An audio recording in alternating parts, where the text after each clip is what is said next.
Good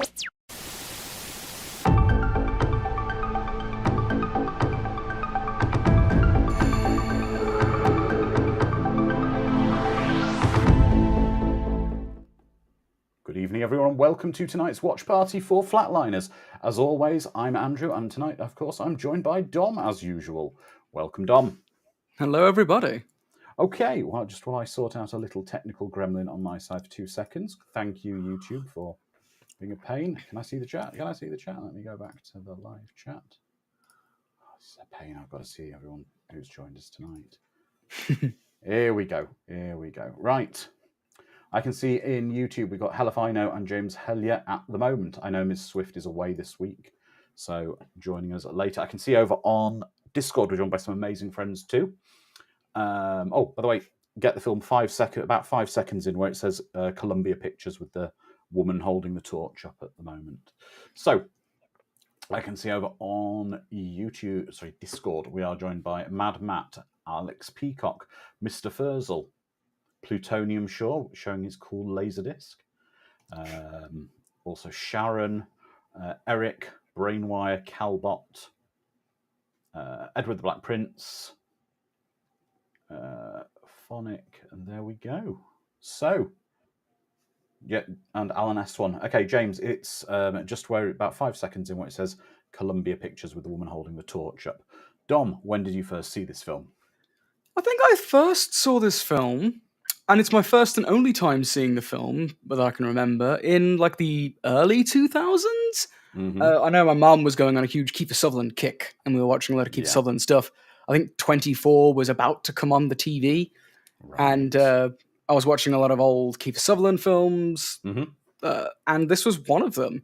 I remember nothing of this film. I remember next to nothing of this because I was explained before. I saw this at a party, at a teen party, but it was on for about 5 minutes at the start, and then everyone just kind of went off and did teen party stuff, underage drinking, and people crying in. I remember one of the girls crying in the bathroom with the door locked, with another friend talking to a drunk through the door on the other side of the door, wow. And feeding her potato chips under the door. Oh! Sliding them under. She's hungry. She had a bowl of potato chips. She's hungry. She's eating them. And she's just pushing more and more potato chips under the door for her. Oh, that's horrifying. It was. So, let's get into this. Let's get ready. Here we go.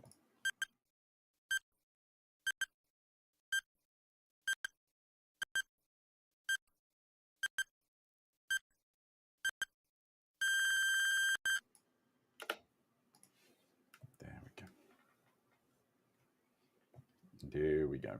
Right. God, so that Columbia Picture seems to go on a long time on this one. I know. So what's more 90s than opening like this? Oh, this is very 90s. James Helly saying it would have been, I would have seen it on rental in VHS in 93. It was marketed as a teen-friendly, sexy horror. I guess as well, Kiefer Sutherland was coming off that kind of horror vibe of Lost Boys, which was 87. Mm-hmm. Oh, this is a Joel Schumacher film as well. It is. It is indeed. Again, from Lost Boys. Mm-hmm. So I'm just looking here. Eric saying, I saw Flatliners when I was very young in the cinema. I did not meet the age restriction back then. Calbot, I thought I'd seen this in college, but after watching it last night, nothing was familiar. I was confusing it with Jacob's Ladder. Alex Peacock, I saw this as a rental.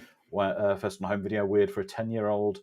Mr. Furzel only saw this once, many times after it came out, though I vaguely remember it being advertised back in 1990. Alex saying, I'm the VCR generation. We saw all the great stuff. Sharon, I'm pretty sure that medical schools aren't really this dark and gloomy in real life.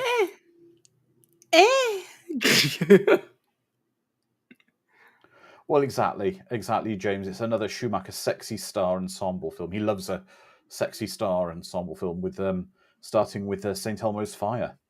Was probably one of his first ones.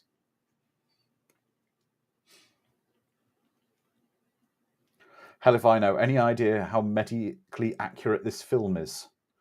I don't know. We'll discuss as we go on. Yeah, I'm pretty heavily into the medical industry, so I'll call out some facts and he's a Klingon. fiction. Yeah, apparently he's a Klingon. Yeah.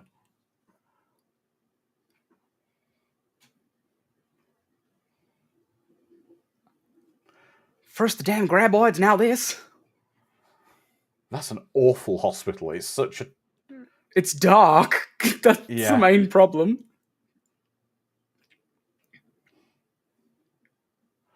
Mad Matt and James Helly saying that apparently Kiefer Sutherland refers to this as St. Elmo's funeral. Yeah. Welcome, Jesse Ferez. Cool. Welcome to join us. Great to have you here. This stopwatch on screen, should I let you know where we are with the sync point?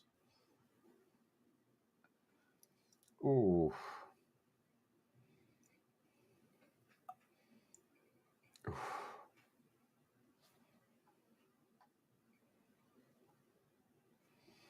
Dave, Dr. Dave.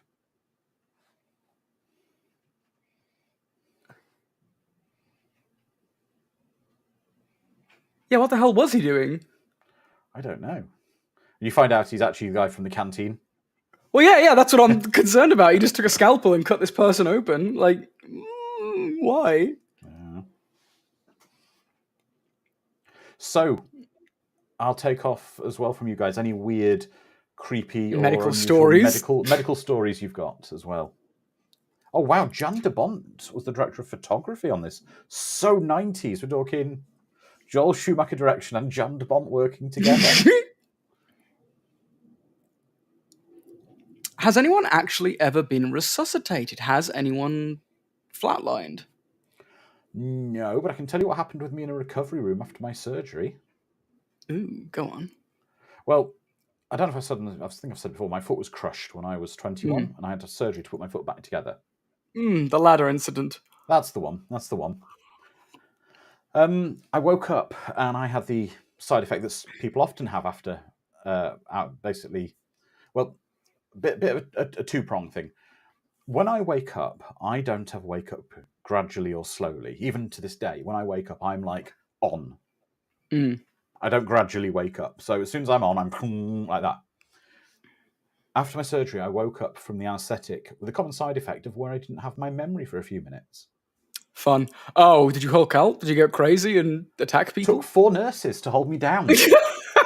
When I woke up with all the, with the monitors on me and whatever in the recovery room, and my legs all like in a special cast they built, and I'm there pulling everything off me, sitting bolt upright on the bed, and they're wrestling to hold me down because I'm that's kind of scene in Total Recall where you blew my cover. You blew my cover. That was me, kind of thing. Like, what am I doing? I've got to get out. I didn't realise that. It is. Oh, that's Julie right. Good here spot, was Mr. a candy Furzel. handler. It's the nice lady that fell under the tyres in Speed. Yes.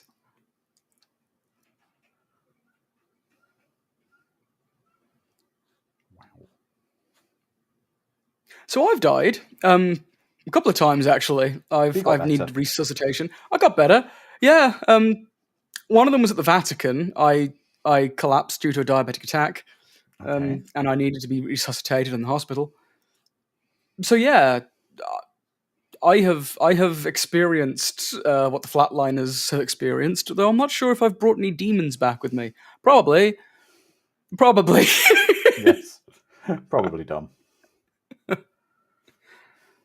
I think more medical schools should be based in Gothic, like Catholic churches. I think it's a nice vibe. It looks like a Gothic ex-sanatorium. It does. It looks like Dracula's going to be walking down the halls. Dr. Drac. Mm-hmm. James Helly saying, not a sign of evil at all, Dom, to be killed by the Vatican. The moment I touched holy ground. Yeah. Yeah. And the other time I died, I drowned in like a 3-foot puddle. Needed resuscitation. I'll tell you what, I'd like to know what the budget for this was only $26 million, which I don't know, was probably middle of the road in sort of 1990. Why? Oh! That's medically inaccurate. You don't go in scalpel first to a foot. Oh. I also don't understand why they're performing autopsies in a room with quite obviously possibly priceless works of art on the wall. Because when they cut into people, there's often pressure in the blood, in the bodies, and Especially sprinting. towards the feet, where the blood tends to pool. I mean, you know, whenever we did our autopsies... They look somewhat desiccated. They're cutting mummies apart in a museum.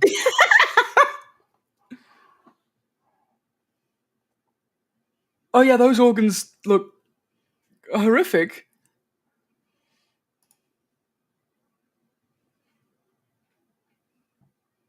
Oh, he's making a pun.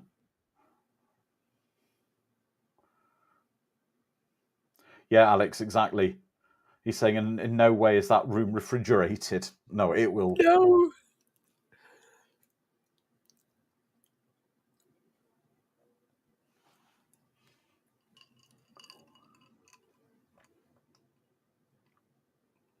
I woke up, James, and I know that they're performing autopsies, the people are dead, and they maybe don't have to observe, you know, like infection terms and things, but surely you would think she'd have her hair tied up and back to not be dropping her long hair in the goo of someone's guts.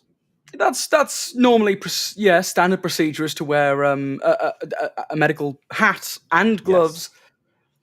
Yes. They're doing an exam. Look at the luscious doors on that room. This is all 100% medically accurate so far. Every medical exam I've ever seen has been in a Gothic hall with freshly restored ancient paintings.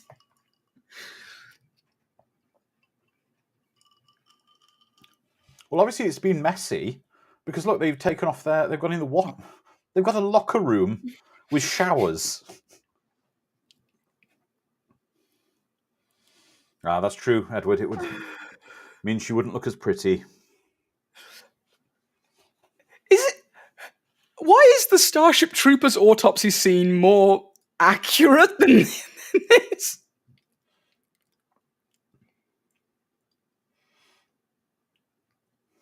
If he doesn't go, David, in this movie, then what is historic building that sets the tone for their dark and twisted experiments?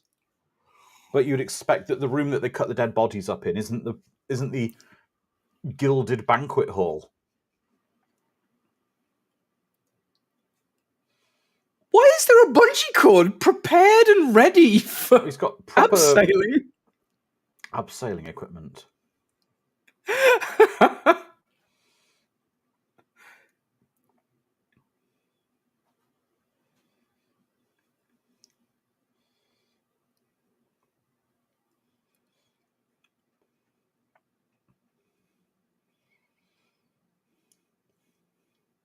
Oh, and if you're all wondering, the answers that I came back with were I didn't have answers. I didn't take a notepad with me to the afterlife. I also have a terrible memory, so I don't recall the afterlife one bit. In fact, when I woke up from my resuscitation, I was mid-conversation with people, both times. So as opposed to you, Andrew, my consciousness kind of trickled back to me after, like, walking, talking, and all the jazz. You're saying Dom awoke with a cry of Extro. Actually, James, is Extro what Dom brought, the demon that Dom brought back with him from the afterlife? Yeah. Now, that was haunting. I need to find that picture of me as a child with the Extro VHS in the background. It's been there since birth. James, maybe we will have to watch Splash at some point. Just so you can cry over the scene where Extra appears in the background.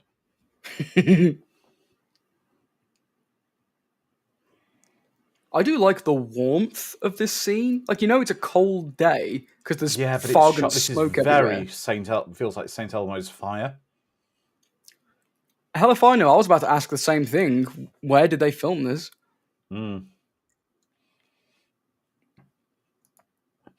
Hi. When you die, dear, we're going to take you into the posh banquet hall and cut you up.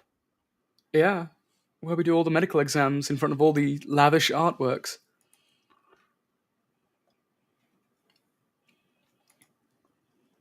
Toronto? Yeah.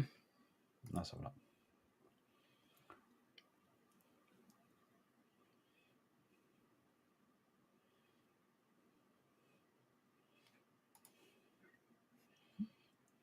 They have peak hours for burying people? It's Chicago they filmed most of this in.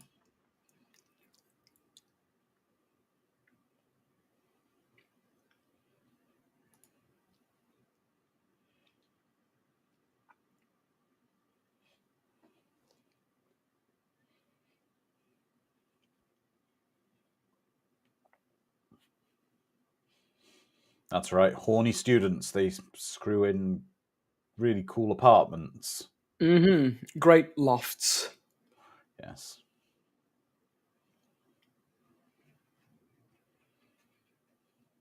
And Okay, that's wrong. wink at the camera?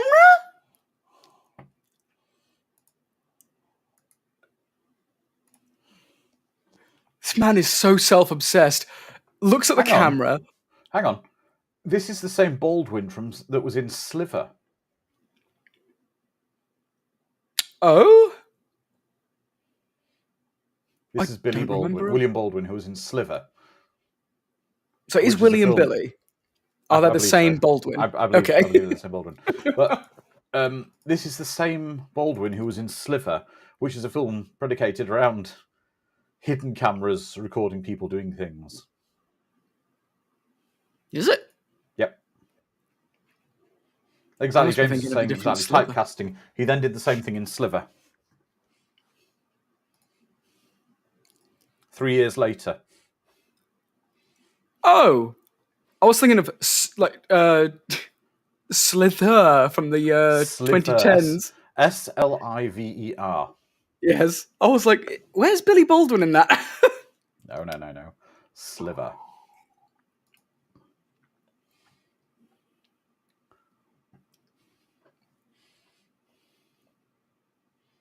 Okay, all of the archaic architecture and the biblical music that I hear being played, it's reminding me a lot of The Crow. The lighting as well.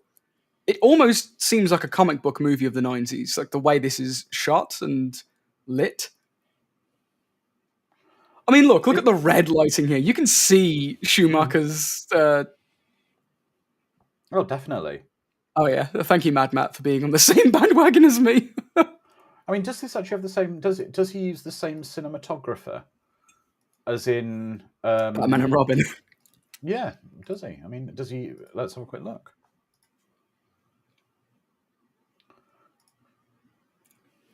Let's all whisper really loudly in this hall with great acoustics so we can hear the echo of our whispers. Oh, well, it's Jan de Bont, isn't it? Was the cinematographer for this. Oh, yes.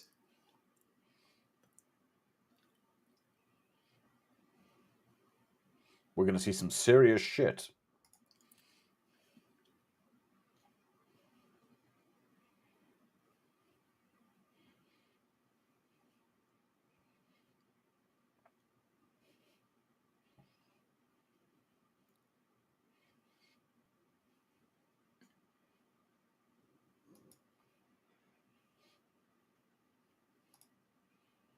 Mood lighting, eh?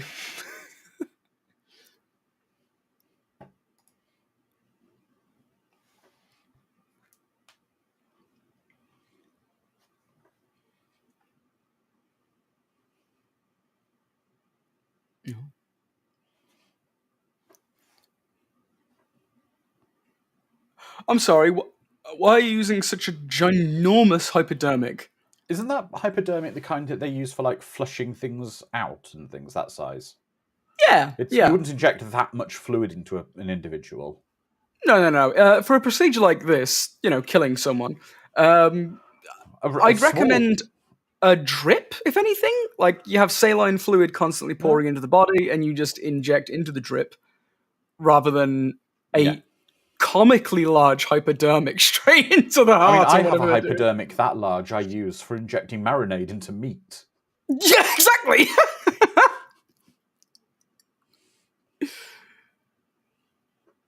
I mean, yeah, this seems if they're going straight into the heart, like, oof. Maybe, Alex, maybe. We've got a few other films lined up, but the summer schedule is starting to get together quite nicely. What are this wall of gloves? What could this possibly be used for? I don't know about that. I'm struggling to understand that. Hang on, has he just put a heart monitor pad on his wrist? On his wrist, yes. Oh,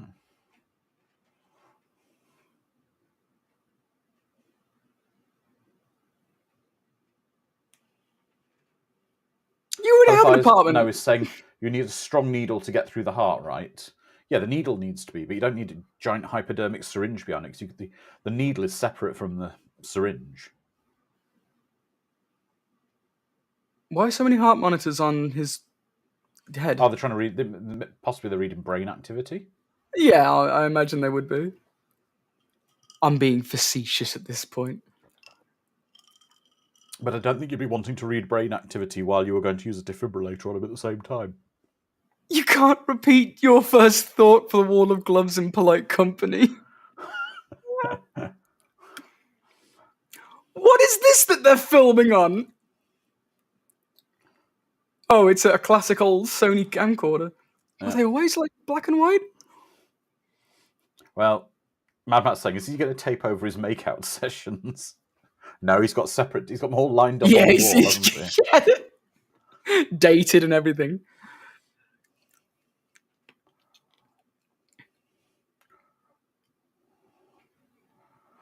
Why the hell are they doing it in what looks like some kind of crypt?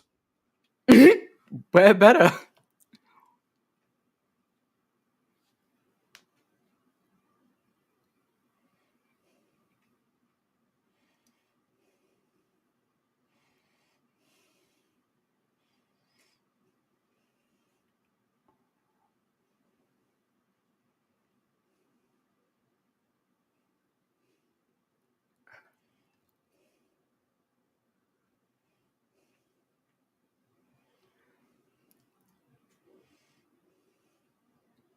Did none of you sign up for this? It seems like you signed up for this. Yeah, exactly, Sharon. This movie makes dying and coming back to life look cool. Hey, I did it. Wouldn't recommend.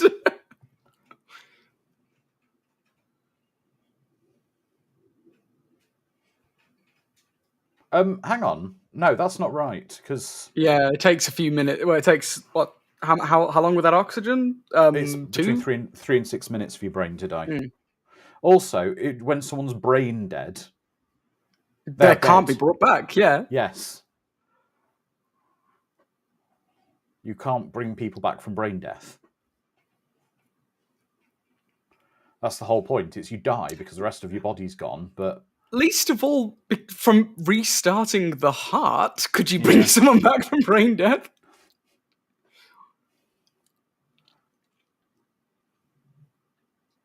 This is what I was on about with Salem's Lot as well, when they said, she has pernicious anemia, and my mother and I were just giggling over the idea that these vampires only suck out vitamin B12 from the blood. That's very all right. picky. They could go to any hipster juice bar and they'd be fine. Yeah, exactly. With a wheatgrass shake or something.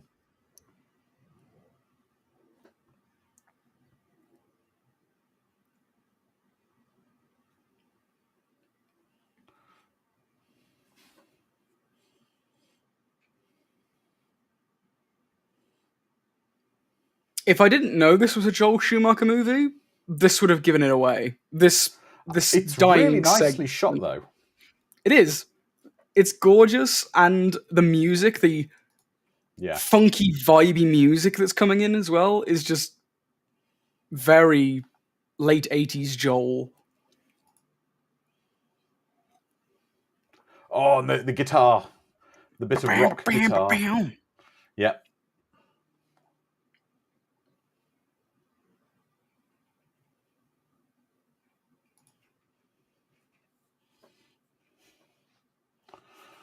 James says, when someone is brain dead, you test them by putting on Extro.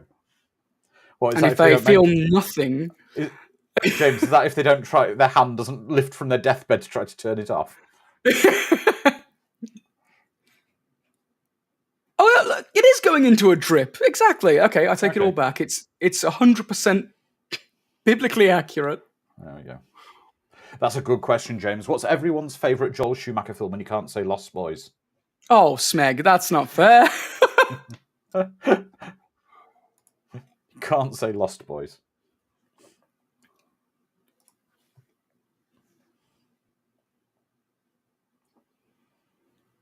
Okay. I'm going to take the other easy way out, falling down. Oh yeah, James, same. Snap.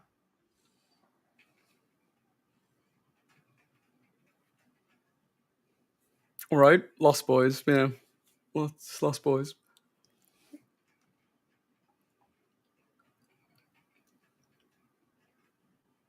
That depends. Are you watching Batman and Robin sober? Because that's paramount to torture. But if you're watching it intoxicated, now we got a party.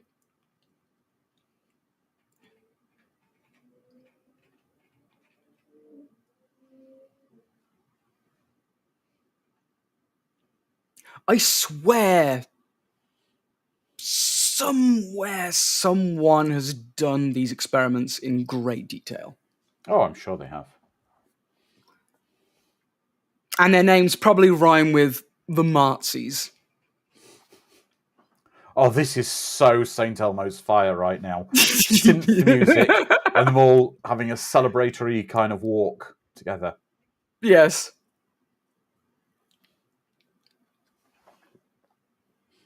Just need some John Parr playing in the background.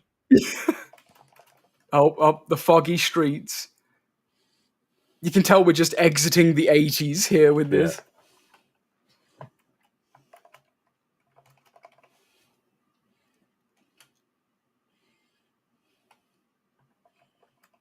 But again, the color, the light that he's done with this, he's got a really good eye for lighting a scene.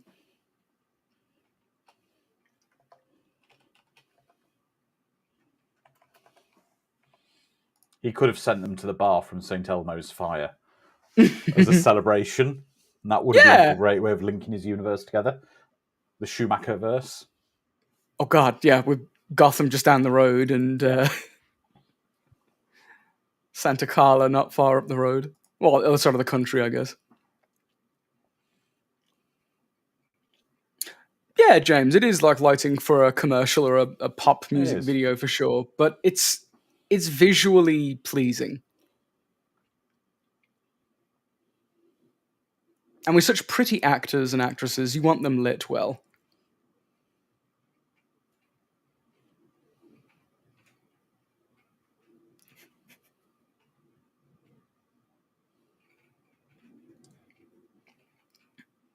That's your career in the next 5 years, the dragging sound. Yeah. Yeah, getting louder. That's the sound of your career until you did 24. And then you're typecast as Whisper Scream Angry Man. Yeah. Mm-hmm.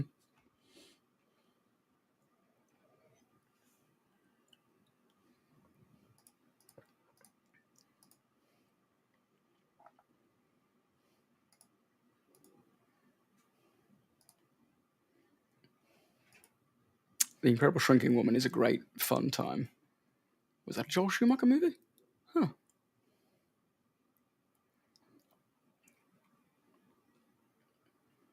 But we still have to say big props to Kiefer's dad, Donald, who's still a legend at like 900 years old. Yeah. I don't know what deal with the devil he made. No.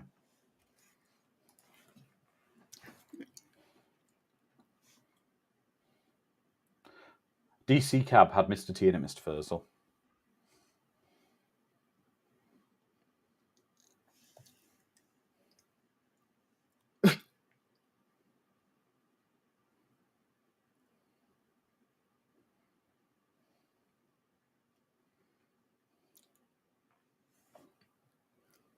Yes, is the answer to your question. This is also the most depressing store I've ever seen.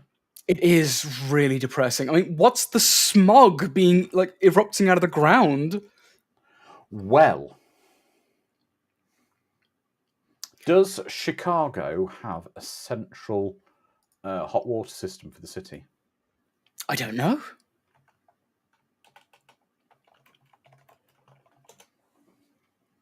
It's an Yes. old city, Yes, so probably, it does.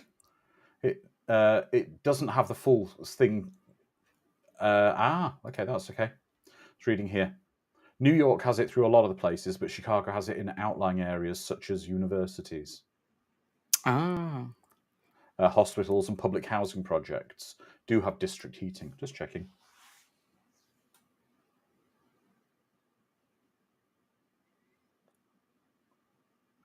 Yeah, Calbot, this is where Robin shows up in the stolen Batmobile in a minute.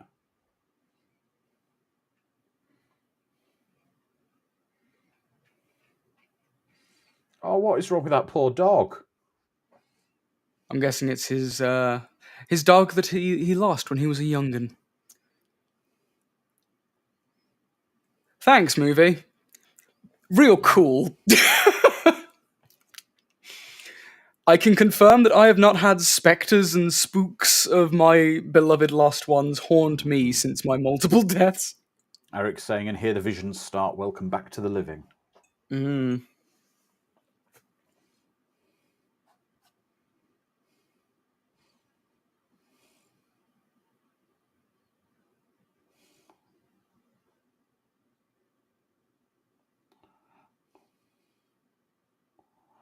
I've got to say, what an awful wind ornament thing. I mean, we had one that was like a guy, not chopping wood or anything. It was like a guy turning a flag or something, but not a guy butchering meat on a table. Not yet, James. Not yet. I'm looking forward to that day. Okay. Again, we're seeing the trope of students in incredible apartments. Why does his bed have a head alcove?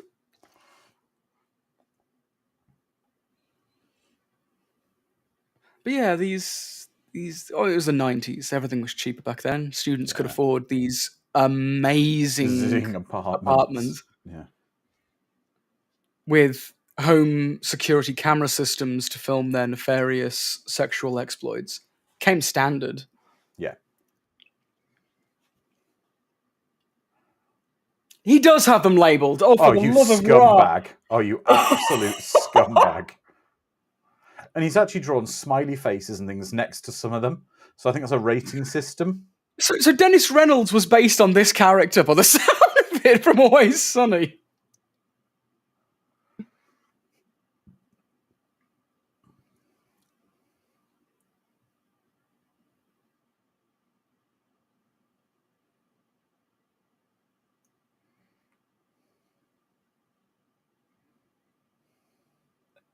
This is serial killer behavior. I'm going to put on a videotape and then call the person.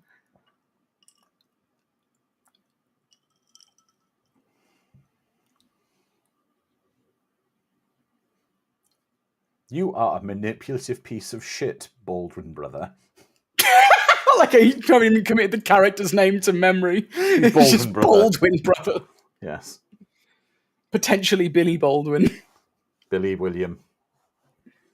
Billiam Baldwin.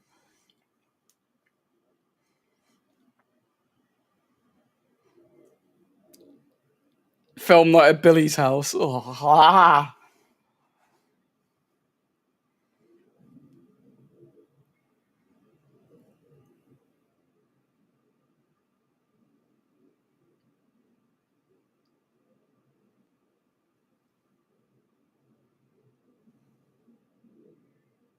I like this.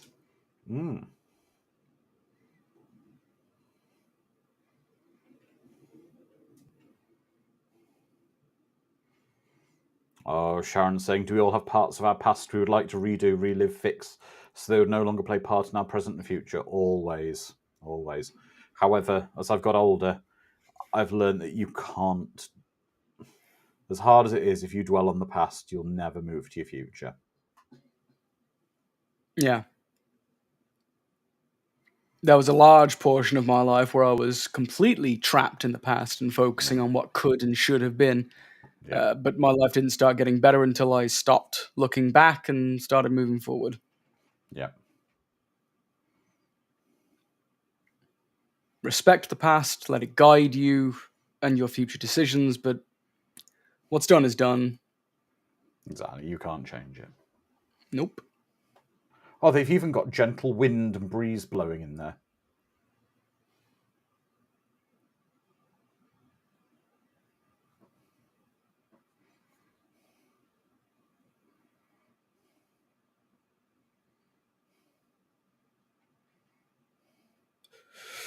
Oof, oof, oof. I don't like the way they're using these hypodermics. It's giving me, like... Mm-hmm. Just start beating him. Honestly, let him go. Let him go.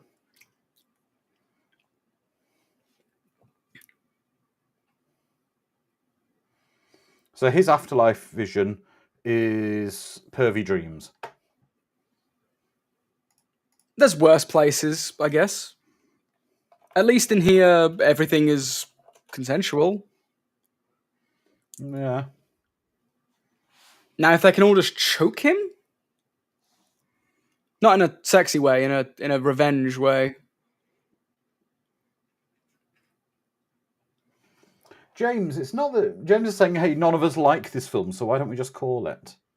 No, I'm not. I'm watching this open-minded. It's Yeah, I'm not disliking the movie. I'm No. disliking the medical practices. That's it. I'm enjoying myself. I'm still watching worried about the wall of hands. it.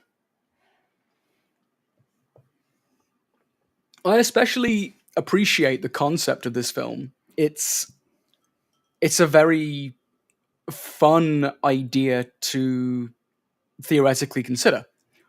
Yeah. If you could make this leap, would you do it? Would you No. dive into the afterlife No, and get pulled I don't back think at I the need a last minute? preview of what's coming. I can wait 6 weeks.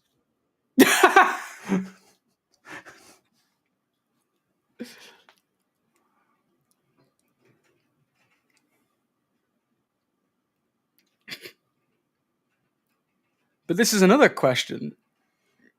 Old Billy here has experienced something totally different and abstract Yeah, to what Kiefer experienced. he did indeed.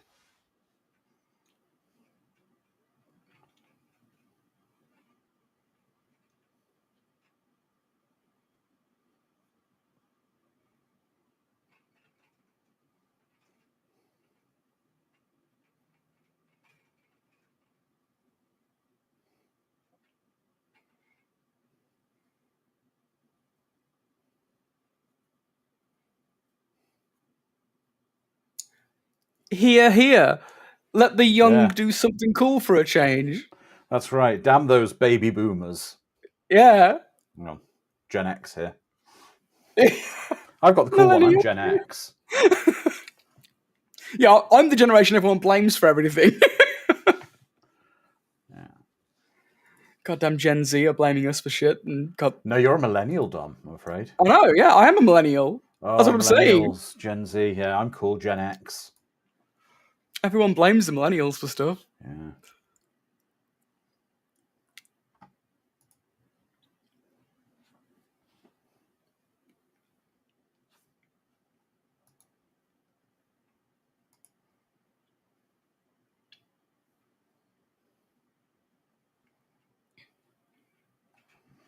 Oh wow, the latest generation from 2010 onwards are Generation Alpha. Who names these generations? I don't know.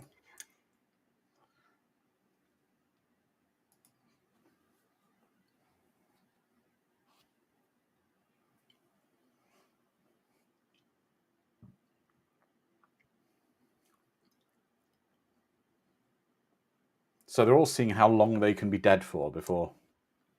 Yeah. Also, This that diner looks lamp in that cool. restaurant, in that diner, is highly impractical for a diner. Oh yeah, it's bright as hell, but doesn't illuminate anything. It just blinds the And also, consumers. it's in the way where everyone's going to smack their head on it as they're walking through the walkway. Uh-huh.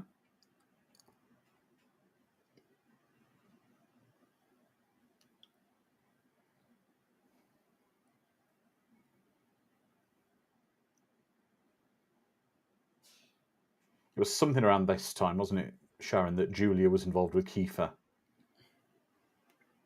That would have had such beautiful children. I'll be honest, Kevin Bacon basically hasn't aged. No, he's made some weird deal with the devil as well. Yeah.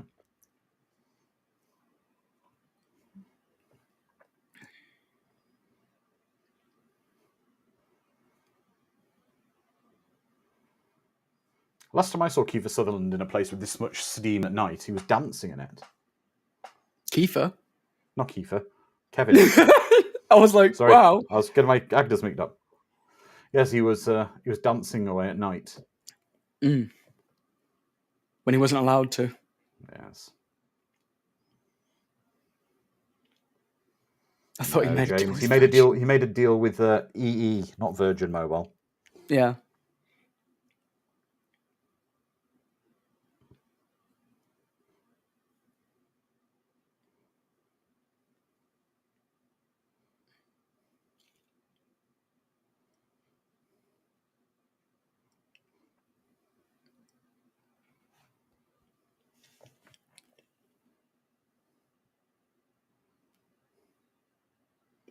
One thing I'm appreciating, Dom, is the subtitles I've got running here are really brief compared to the actual dialogue of the film. That's true, yeah. It's really, really cutting the dialogue down.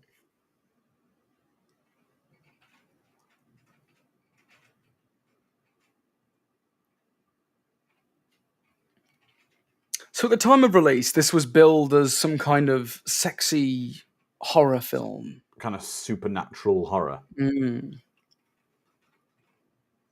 Was the teen angst really that? Did those cyclists just cycle actually through him? I think they did like that. They diverged, like fish avoiding Right. something in a school. I still would have said a rude word to them. Oh yeah, for sure. But yeah, was teen angst at this state yet? I know, like early 90s, mid 90s, it was very, The Crow, angsty, death is cool kind of thing. Crow was a couple of years later, but it was moving in that direction. I remember my sister was a teen kind of at the time this film came out, and she was a bit getting into that kind of Edgar Allan Poe gothic teen phase. I'll let you know when I get out of my Edgar Allan Poe phase. Okay.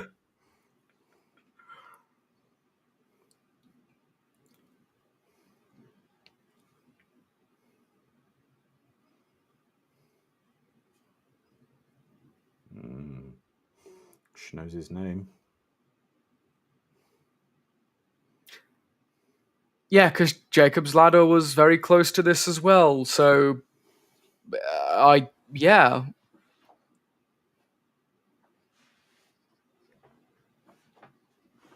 This train station's cool. Why can't we have these kind of train stations anymore? Possibly because people like well-lit, clean ones with good facilities, Dom. Nah, screw that. We want the dark, gritty, blue-lit ones that have... The ones where a murder could have happened at any point. Yeah. With leaking bypasses like this? Leaking tunnels of, About to have Freddy Krueger just leap out and chop up some people. That's right.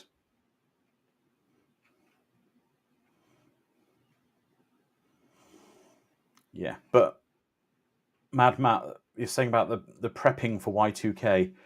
Y2K was a real thing, and Y2K did not happen because I and my colleagues, as in IT colleagues around the world, worked crazy hours, mainly through 1999, updating and patching systems and updating things, which is why it was a damp squib. You guys made sure that we could rest in peace. Not this kind of I rest made in sure peace. I made sure everyone's bank cards worked on the 1st of January 2000. But it was literally, it's one of the things where I've seen people recently. Oh, it's in Chicago. It's definitely in Chicago, yeah, where the kids are just Yeah. beating the crap out of him. It's one of those things about Y2K quickly that people say it was a hoax, it didn't happen, etc. But the reason it didn't was because it was prepared for and successful action was taken. It's always the case, though, isn't it? When everything goes smoothly, oh, there was never a problem to begin with, was there? Yeah. Is this his apartment? He's got bongos as well there, or congos. Yeah. I think it's just the adapter for Donkey Konga, which didn't come out for another 15 years. Does anyone else here hate pretentious students as much as me?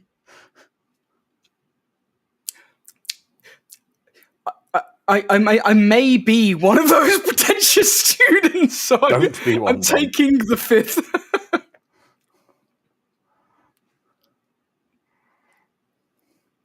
Exactly, James. The self-serving audio diaries of Oliver Platt. I may have gone through a phase where I was audio diarying, yeah? Audio journaling.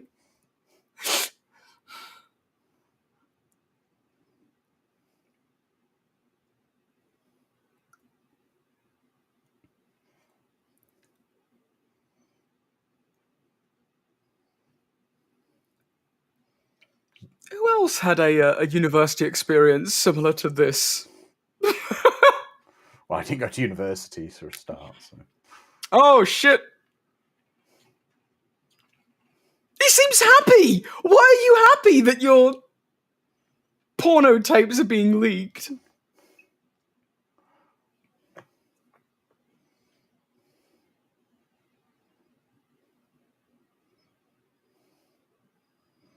Okay.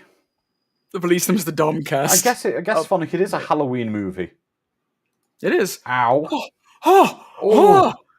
Blah, blah. Oh. Oh. Ow. And that's incredibly close to his temple. Uh-huh. Oh.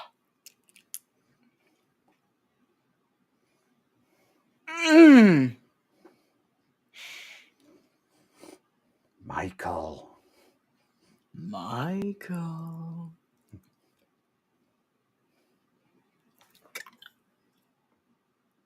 No wonder he wanted his apartment. This place is awesome. It is an awesome apartment.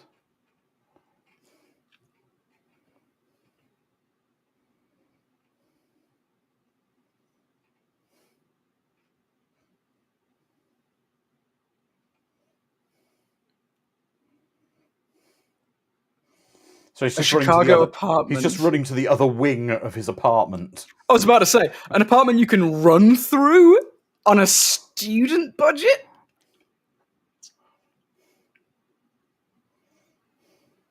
Not another kid to beat me up. What the hell are the kids doing in his apartment? Okay, that is... And you'd be allowed to have a huge bonfire on the steps of that building.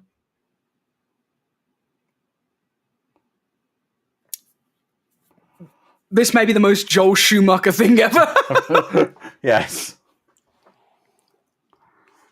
Yes, Sharon, Lost Boys vibe, but we have not got the sexy sax man there. I still believe.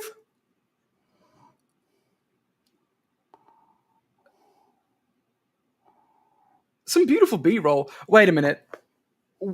Someone find out what that picture is, the painting. Is it going to be like Icarus falling from the sky or something, or David getting close to God? Which biblical reference are we looking at here?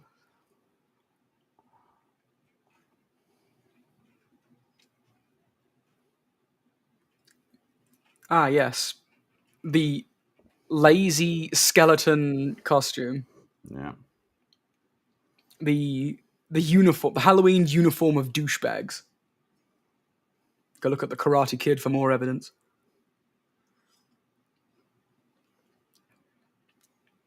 Because Vegas Elvis is best Elvis, James. Yeah, peak Elvis. Mm-hmm. Exactly, Phonic. The lighting on the floor is better than the lighting on the ceiling. Oh, yeah.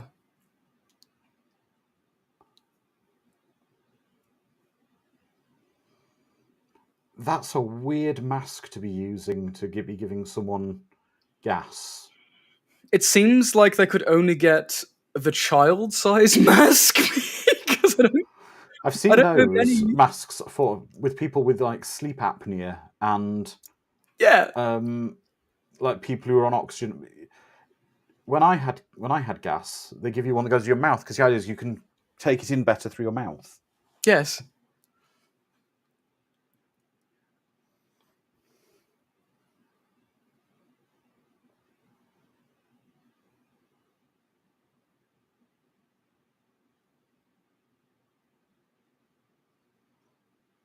Oh, it's a bit of X-Files vibes now. It is a bit now.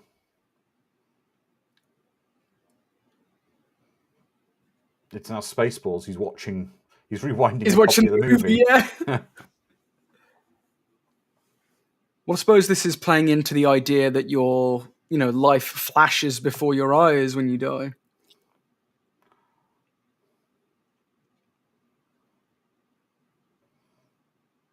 Now alive. Was he born in the sky? Did his mother eject him like the Xbox commercial from the early 2000s?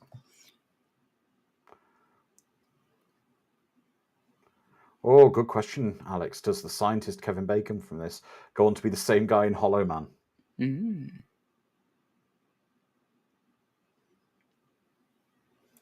James is saying he was an eagle in an earlier life. Ah, yes.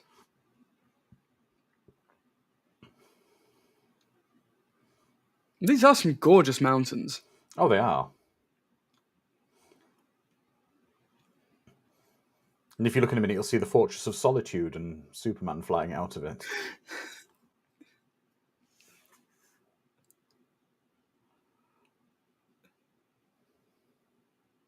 The Mines of Moria next stop.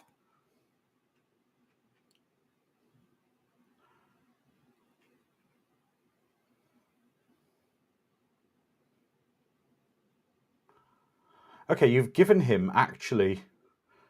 It's been 20 seconds since I just looking at the timer here. It's been 20 seconds since he suggested giving him a bit extra time.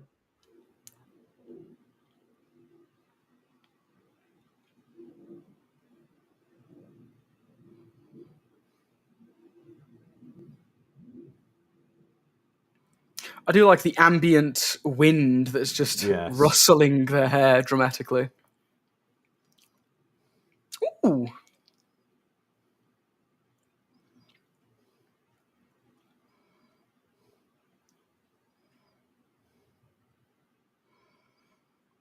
Are they saying he was a little black girl earlier in the film? Maybe. Or it's a ghoul that's haunting him. Maybe.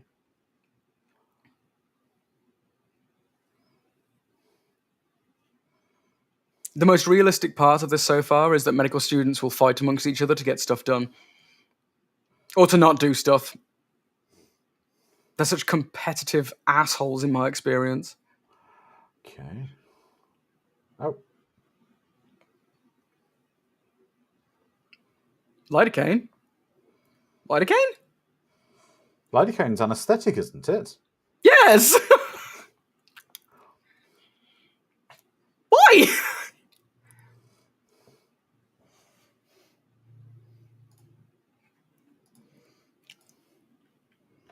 His technique, by the way, for CPR is not good. It's not good technique. He's too slow between compressions.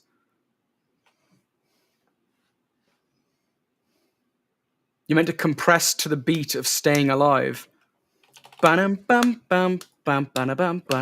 right.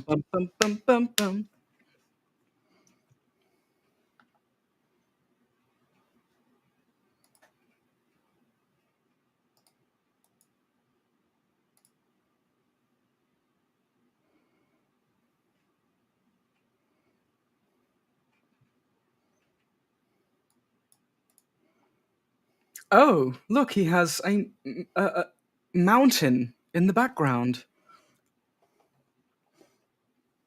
Yeah, James, I think in that state, adrenaline would have been way more I would have effective thought than adrenaline would have been lidocaine. more suitable. Yeah, lidocaine.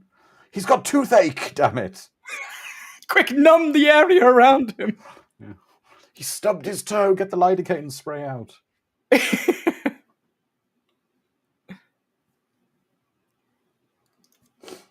Oh, that's me in my daily life being paranoid with that. Actually, no. Being paranoid means I'm making up boogeymen who are chasing me. I'm not paranoid. I'm just correct.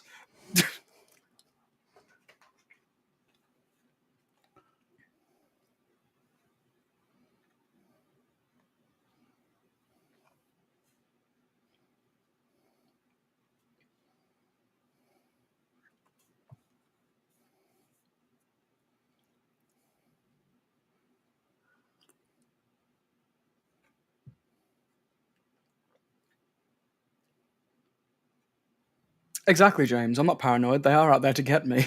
Yeah.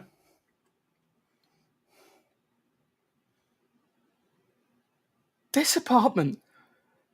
I'm so jealous of these kids' apartments.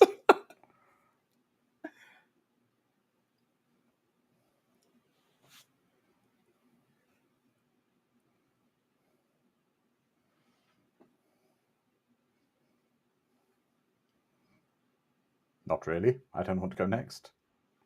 Oh, she was arguing that she needs to go next. She's like, I've been bumped twice. It's my turn. Edward says you've got a nice room, Dom. Oh, thank you. Edward, are you looking down from the attic? Yeah, are you in the walls? I was wondering what that scratching was. Elefino saying I don't get the resentment. Of each other? I think it's all one-upmanship. Yeah, it is. It's competition and Eric, I think you're spot on there, my friend. It's not that hard to imagine they're just rich kids on at a medical school, so yeah, don't see a problem with their houses, yeah. Yeah, they're probably mummy and daddy are paying for a lot of this, aren't they? Oh, the resentment of Nelson.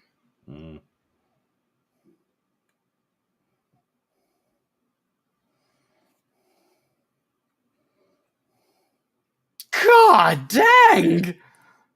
This kid is like. Oh,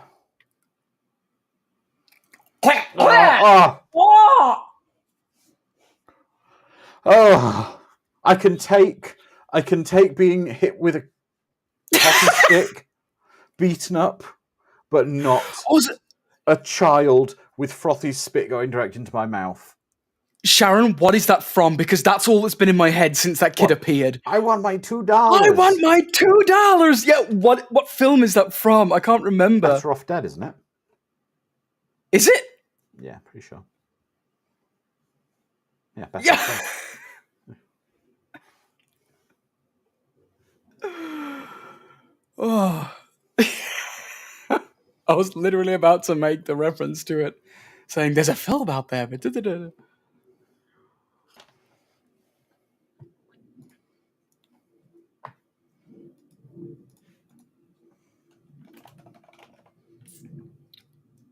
just going down the with John Cusack, just going down the the mountain, going $2. Oh, that's a fun movie. Yeah. Oh, welcome. Neil Whaley's joined us as well. Yeah, Better Off Dead. But when you talk about Better Off Dead, it always reminds me of the even better John Cusack film of that era, which is Say Anything, which is absolutely incredible as films go. But do you know that film never had a proper UK release theatrically, and it was released years later on VHS in the UK? Oh, interesting. Yeah.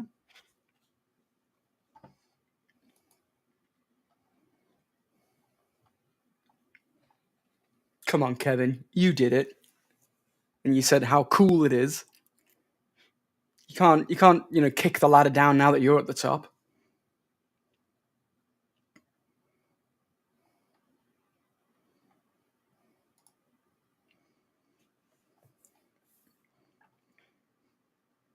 I have to admit, their motives haven't been properly conveyed to me yet. I've got to admit, though, I think I prefer, as student medical schools go with patients, I prefer the Patch Adams approach. Let her go tobogganing through noodles and stuff. Ah, yes.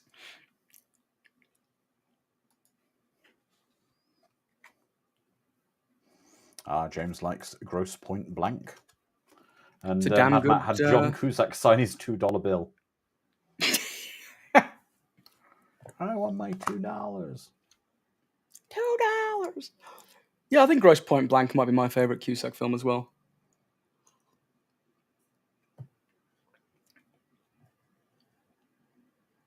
Why can't shit just happen? Damn it, I want motivation. Yep. Like this, for example. If her dad has passed and she wants to see him again, hey, look, quick, easy, cheap motivation. And now we're seeing something that plays a big part in another film set in Chicago. That train in Chicago. Who can tell me what film it features as a major plot point in? From the 90s.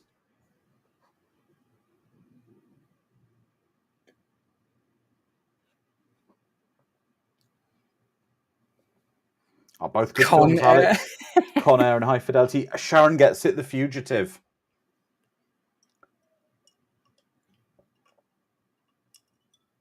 Alex, not Ghost, I'm afraid. It was The Fugitive. It's the L, as they call it in Chicago. I'm going to start taking notes from this kid. She has some great insults. She does.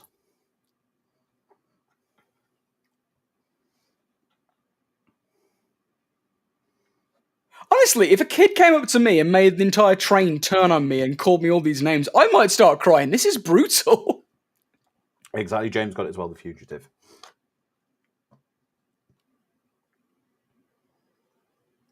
Okay, it's now a crime scene outside the university. I guess the party got out of hand? Are you telling me this gothic castle can't keep out the rain when they've got priceless paintings being I know, hung up on the touched up? walls and...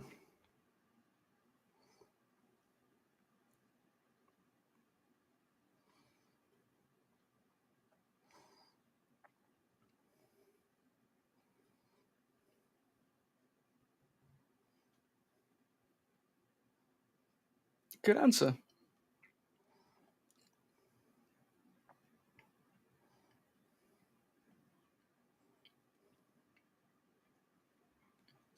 It's all right, Alex. I think all these big gothic cities can be interchangeable. That's right. Actually, that's a film that would be a good watch party ghost.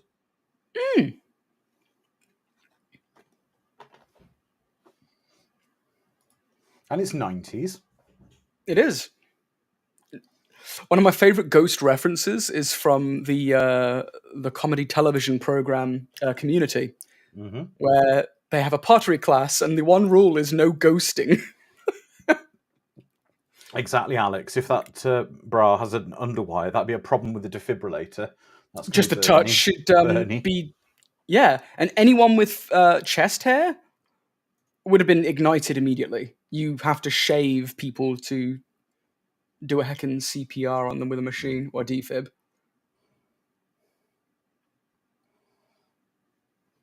James is saying The Fugitive is a near-perfect film that was almost a train wreck. Until late in the day, Sam Gerard, the US Marshal, was going to be the killer put in charge for revenge after Kimball's surgery killed his wife.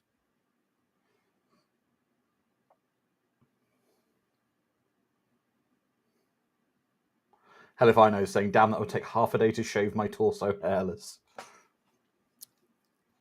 Well, no, one good zap with the defibrillator, hell if I know, and it would brush off quite quickly. Yeah. Yes. Try an Abed in the morning. See, this is what I was missing. I'm now fully on board with her decision to see if there's an afterlife. This motivation... Did her father fall down those stairs with all the crap on it? Maybe. Or he banged someone after coming home from Vietnam? I don't know. Would it have even been Nam? Could be. Oh, it should have been what, 70s, 80s? Yeah, probably. Yeah. Oh no, it could be he. Game ended himself. Yeah.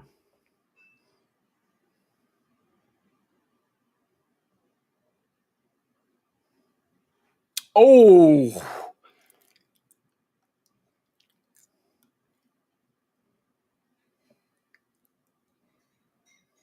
Okay. So where are you putting those pads? Oh God, yep, she's dead. Well, also the fact there's no gel if he's putting it on her fabric. Yep. Just ugh.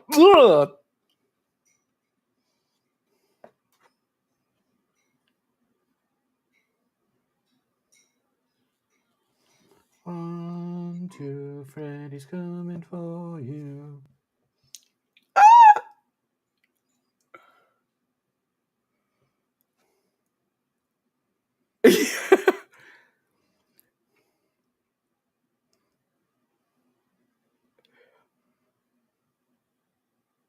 Maybe the rain pouring in from the heavens above.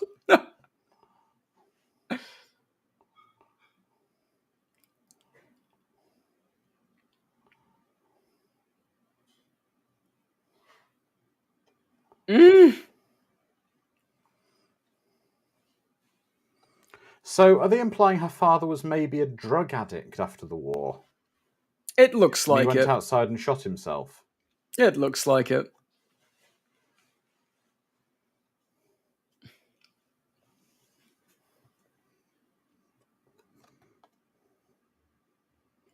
Chekhov's writing. Oh, Chekhov's wiring. Wiring.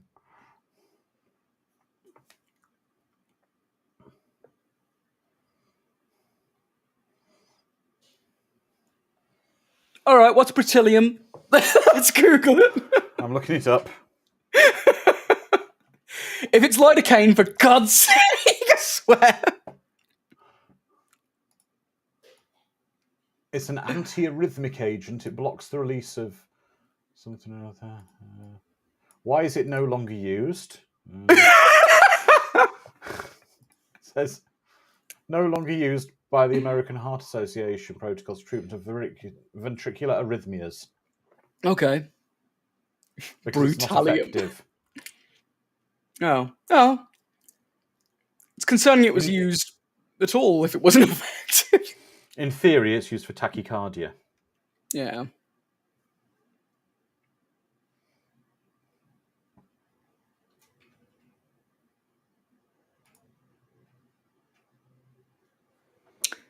Okay, especially if they're giving her O2, you definitely want to cover the mouth as well. Yeah. But have they established her heart's beating again now, is it? Someone said they heard something. Oh, I was going to say. Because otherwise, giving someone oxygen if your heart's not beating ain't going to do much good. Nope.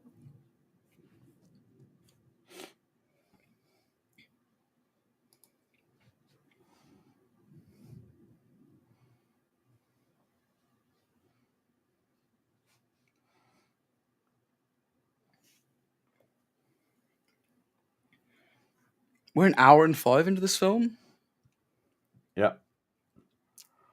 It's interesting.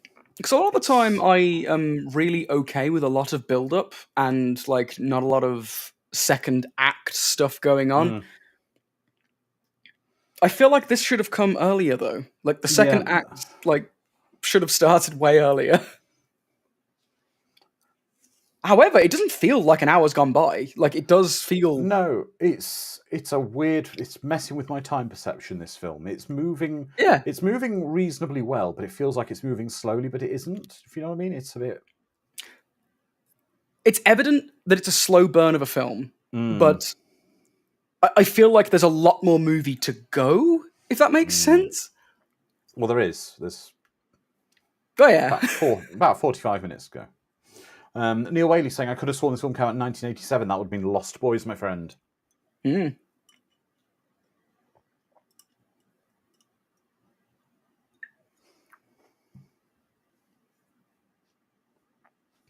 Yeah, James, I'm kind of agreeing with you. You're saying there's too many resuscitation scenes. We got the message after the first one, never mind the second or third. Yeah, that they're struggling to bring them back. I mean, not one of them have successfully come back as intended, and they keep doing it.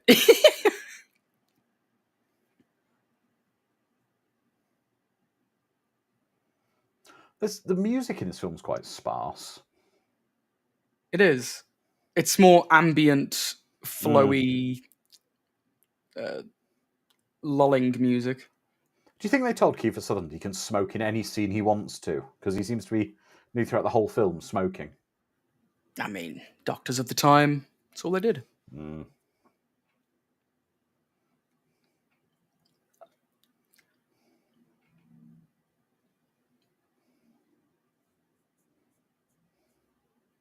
I'm going to go haunt a Victorian household. Bear with me. Mm. Oh, God, he's dead.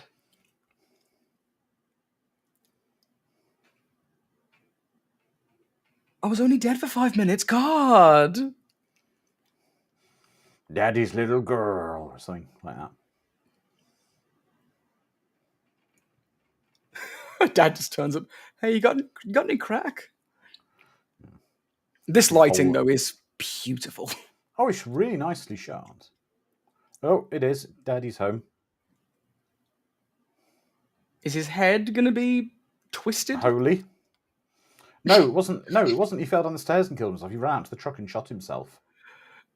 Yes, he did. There's a little exit wound.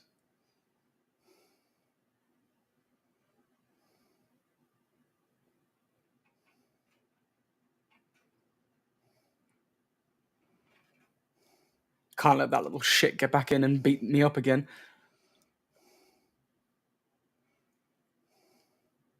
Gotta check the multiple doors in my Chicago apartment. Yeah, what about the chimney? Make sure that's stuffed, yeah. Mm. I'd light a fire in the chimney. That's right. I'm sure the child can't come in through the small glass pane at the bottom of your door.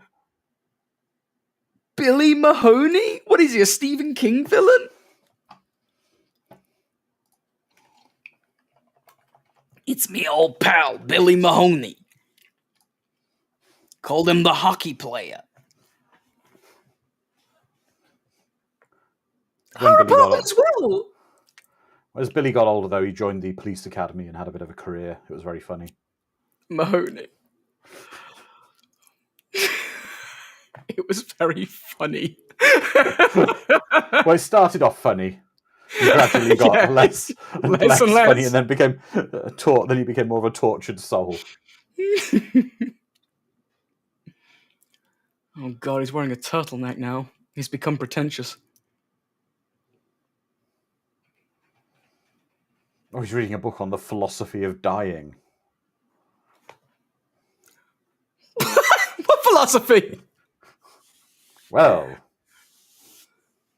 Oh, it's not a turtleneck, it's an obnoxious sweater with a curly neck. How do you have a bookshelf? Knitted jumper. Yeah.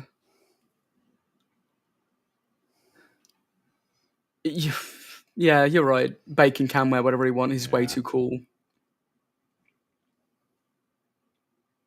This man lives like a serial killer. His apartment is so bare. Nothing on the walls. Art Deco windows.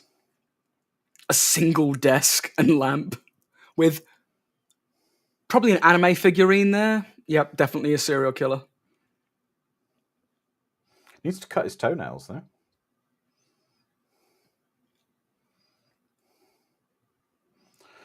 So basically, what they're saying is, when you die, your school bullies come back to attack you. Now, he is the school bully. Billy Mahoney was the kid that fell out of the... Oh, right, okay. Yeah.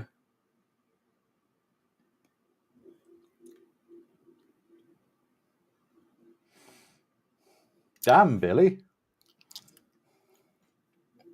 Would I be okay? I'm trying to think. Definitely, when I died, I didn't bully anyone.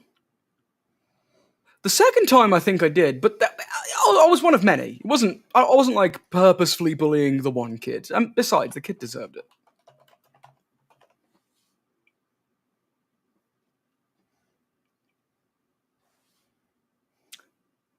And in the cupboard/closet is the giant collage with the strings and push pins. Yeah, he's a serial killer. Yes. But But the pictures with the eyes crossed out. Yeah, what they haven't shown is how many jars of urine he keeps in his fridge. How many? That's the standard. That's the standard unit of measurement for capacity for a serial killer buying a fridge and Filling or it with urine. a car. True. Jars of your own urine.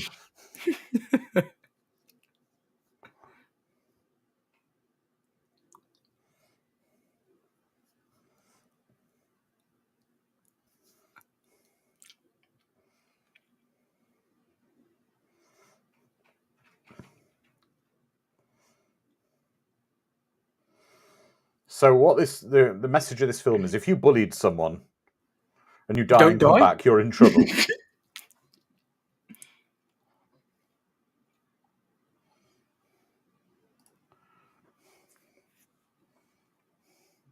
See, so far, it's making me dislike pretty much all of the characters because they kind of deserve what they're getting. I mean, they were kids, sure, but at least with Nelson, it's implied that old Billy Mahoney didn't make it. Like, he might have died from that incident. Alex, an assortment of mason jars between kind of the 1 pint that they give you to drink out of at hipster restaurants and bars to the big ones that they have in candy stores. Has to be a good variety of them.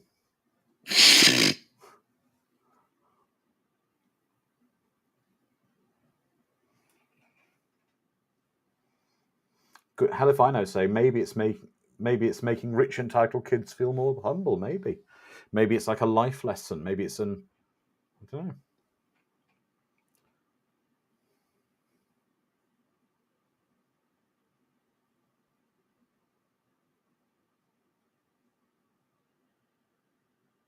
Where have I seen this actress? James is saying, don't warn them that hipster bars are serving urine as beer.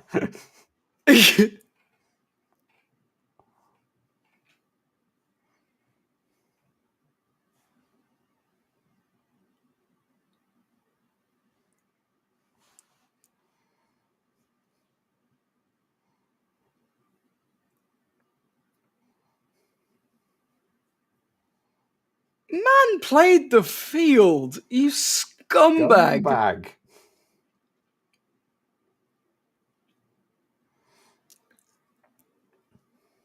So yeah, two characters that I'm not in favor of going through this torture is the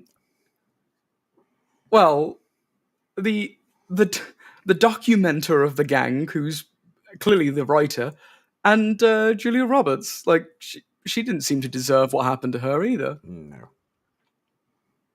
But these three scumbags, yeah, get them, ghosts.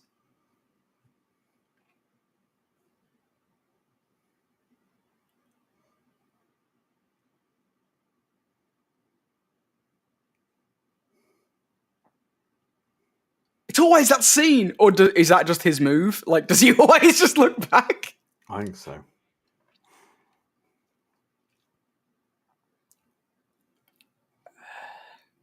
They meant nothing to me. But why did you have them in a giant archive labeled with a rating system next to them? A Rotten Tomatoes score. Yeah.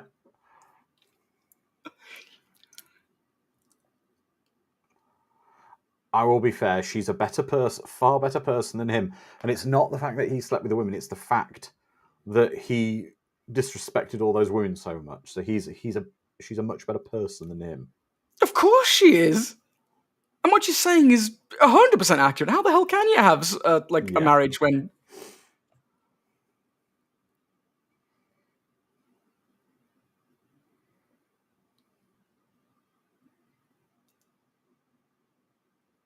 the days when you could walk around with your landline phone and have a cable the size of Lake Michigan.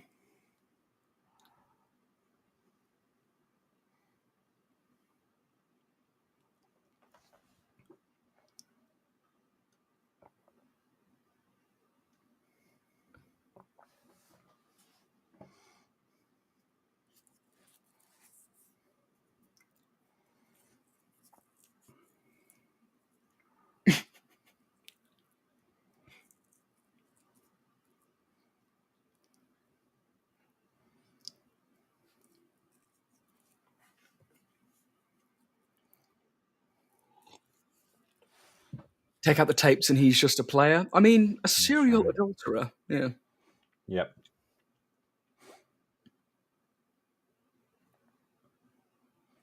Why are the works of art on plinths in the room where they're performing autopsies? You gotta need something to look at when you're doing Cutting out a colon.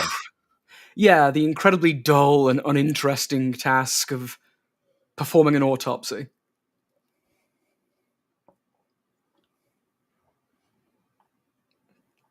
You were dead for 5 minutes. Don't rooms where they do autopsies have like a drainage system for washing the floor and the blood? Yes. Yes. They don't tend to be museums. No, they tend to be places called morgues. Yeah. They have a lot of equipment that's specifically designed for autopsies. Mad Max the red light, however, is accurate. Yeah. Mad Max saying the museum's been low on donations, so it rents rooms. Oh.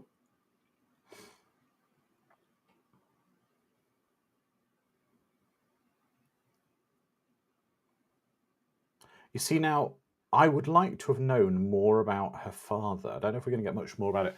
I'd like to see if he had PTSD from war. It seems that that's the case. It's very sidestepped, but that's my interpretation at the very least. Yeah.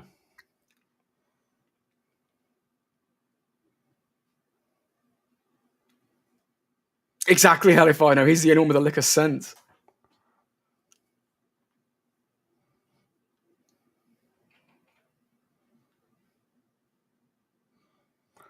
Also, an upset student runs out of class where it isn't a life or death thing, and she's saying, get back to work or suffer the consequences. Or suffer the consequences! Right.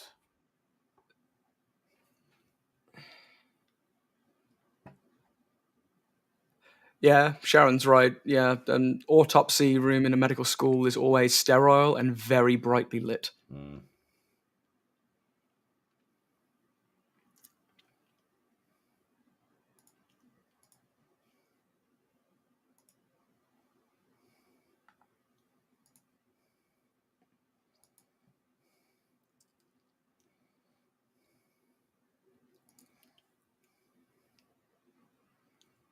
Yeah, I think Caspia is correct. I think it was an exam that was going on.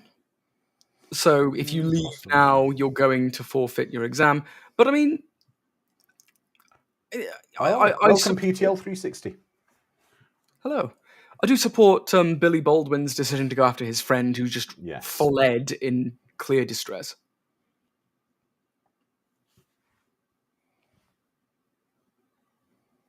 Oh, God.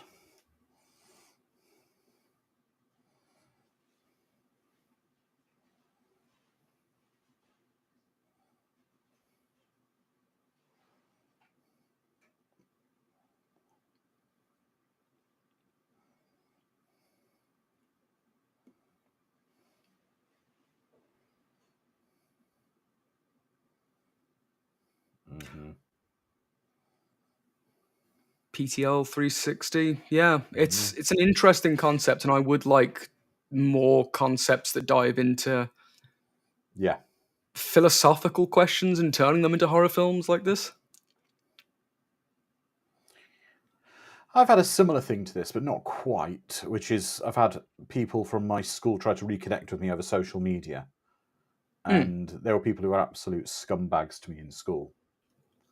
And quite frankly, I just don't block, delete, don't respond because I'm dead to them because I don't want them in my life. It's the best way to be. That's how I would be if I was her. People who bullied me, fine. I don't need you in my life. I've had people from school come up to me and say, "Hey, you're Dominic Wallace, eh?" Mm-hmm. And I do not know who they are. Like I've got no memory of these people at all. And I just go, "I am. I'm so sorry. I don't remember you." And they always just walk off, kind of depressed. And I'm like, "It's not my fault. I don't know who you are."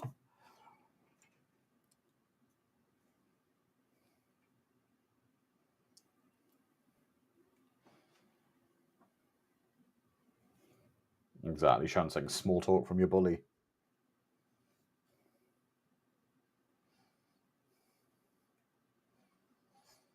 Exactly. Hell if I know. There's only 1 or 2 people I met in high school worth remembering, to be honest, yeah.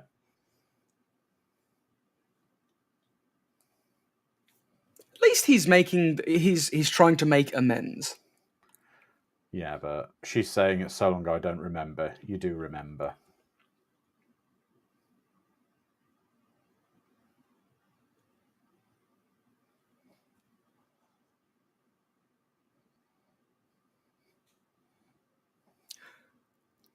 So if you were bullied in school, you remember it well, Oh yeah.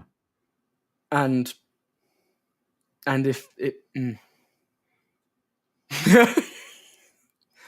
so if you don't remember much of the bullying happening to you, chances are you weren't really a subject of such things, and probably more like the instigator. I was extensively bullied at school. That's terrible. Mainly because I wasn't a conventional thinker. Should we just say that?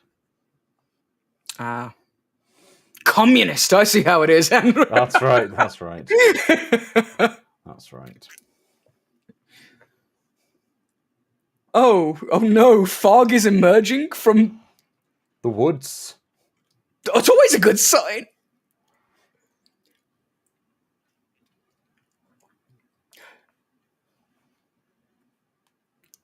Neil Way saying airports are the worst place to hear a person say, "Hey, aren't you?" Oh yeah.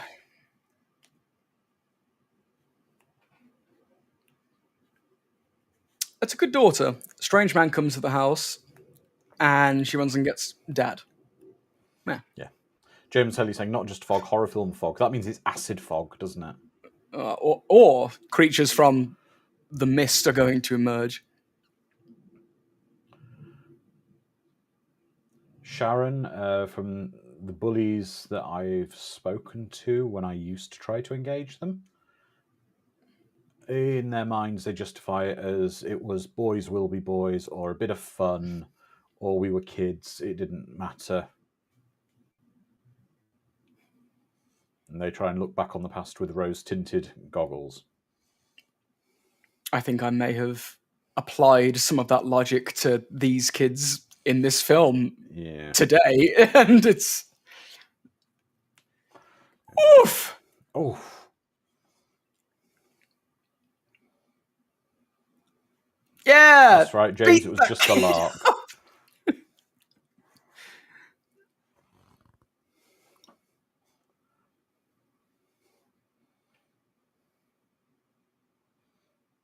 You know, this is reminding me of a short film I watched yesterday, in fact. One of the Wes Anderson short films that Netflix did, not The Ratcatcher. They came out like this year. Right. Sorry, or last year. But there is one about a kid that just gets tied to a railroad tracks. And apparently Roald Dahl wrote about these incidents that he heard about, like that there were actual dramatized events. But kids can be brutal to one another. Oh yeah, they can be absolutely terrible. Alex Peacock saying some kids are assholes and they need to own it. Damn right.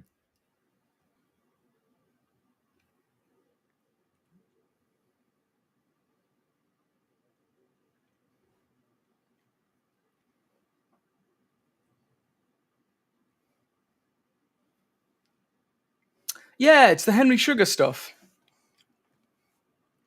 It's the Henry Sugar segment is like a 45-minute segment, but there's 3 other segments in this little collection, and they're about 17-ish minutes long. They're very fun if you like Wes Anderson's style, that is. Okay, so that that building has a big sign saying student housing. Oh yeah.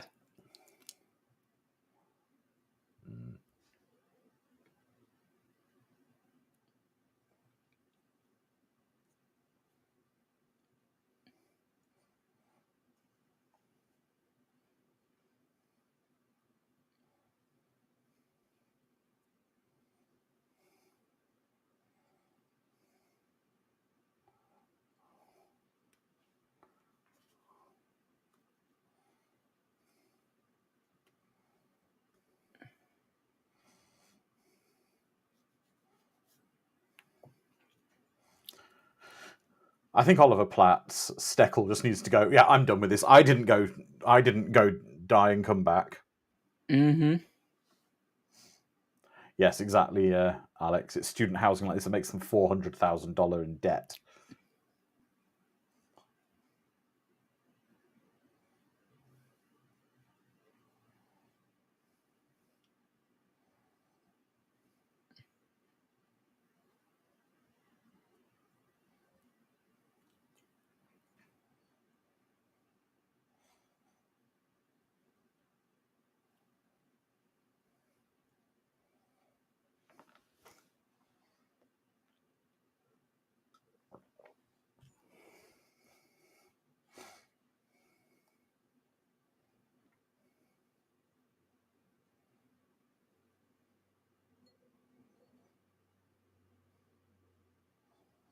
Exactly, Neil. Exactly.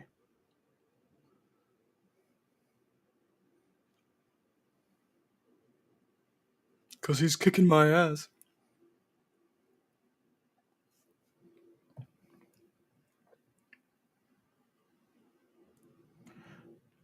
So it's a bit like a Quantum Leap episode, really. It's kind of putting right things that went wrong. Yeah. Here's the question, though, which I don't know if the film's going to dive into or not. Are these perceived sins personal? Like, are they self-reflection? Or is it you have done wrong and you must atone? I suppose it's a guilt that you feel is holding you back. Is it that it's the act of, because they've died, is it the act of what they would experience? Is this purgatory because they didn't go on to the alleged afterlife? And this is what Exactly, you have Alex. to. They don't have the time to explain this in the next, to dive into it in the next 20 minutes. Yeah.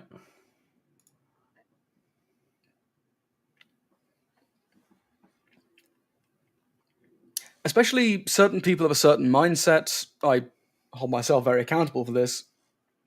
Guilt is such a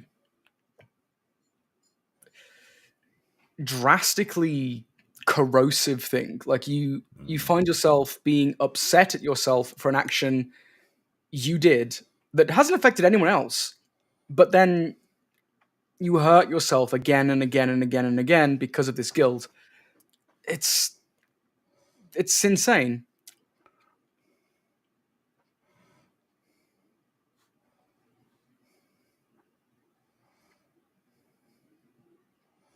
Where is Billy Mahoney now?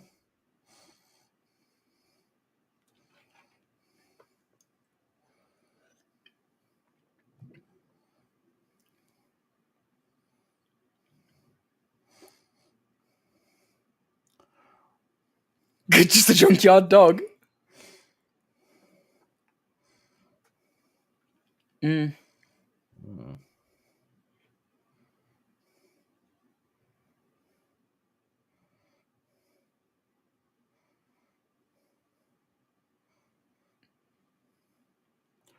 Okay. So if they've got a shovel, they're going to dig him up.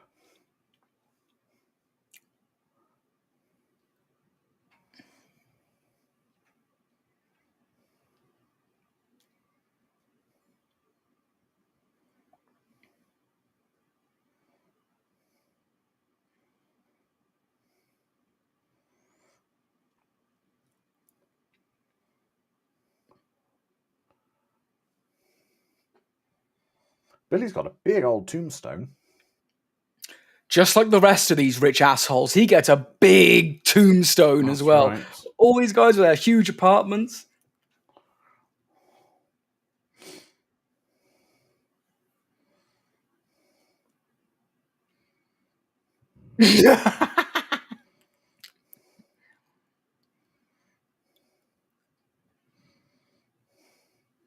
Oof. Oof. Oof. Oh no. Oh! Broke the dog's back. And oh.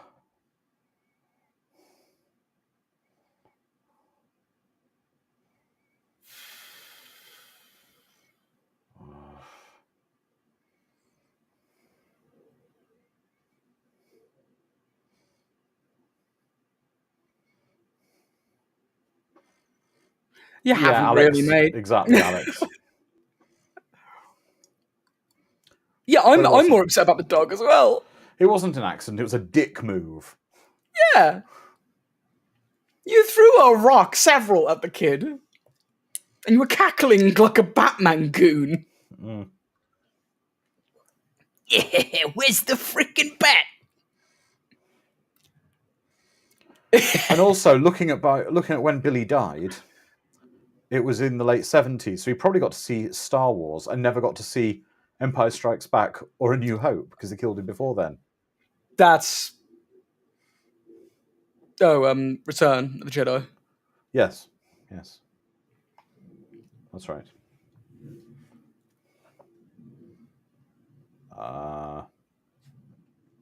She's had her bacon.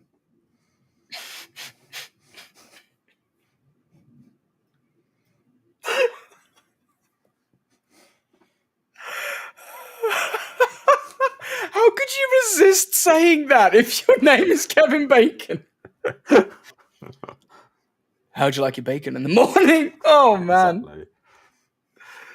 Oh. Yeah, on the bright side of spare the prequels and sequels.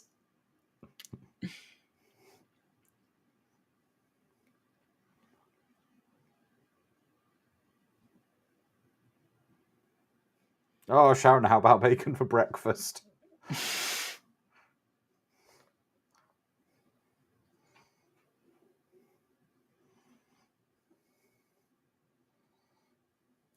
How'd you know? Did they call you on a payphone? Must have. We're now in love because we Banged? Yeah. It's been a total thing for the whole movie, but I've not really felt any chemistry between them. Exactly, Alex saying yes, the payphone at the cemetery. Every cemetery has one. Right, if anyone, by the way, has an older vehicle like that, start the engine before you turn all the lights on. Because the load is less. So the vehicle will start easier. Just a tip. And he's developing photos in there or something. I think this is Trauma Vision. Similar to Trauma Vision, but that's green.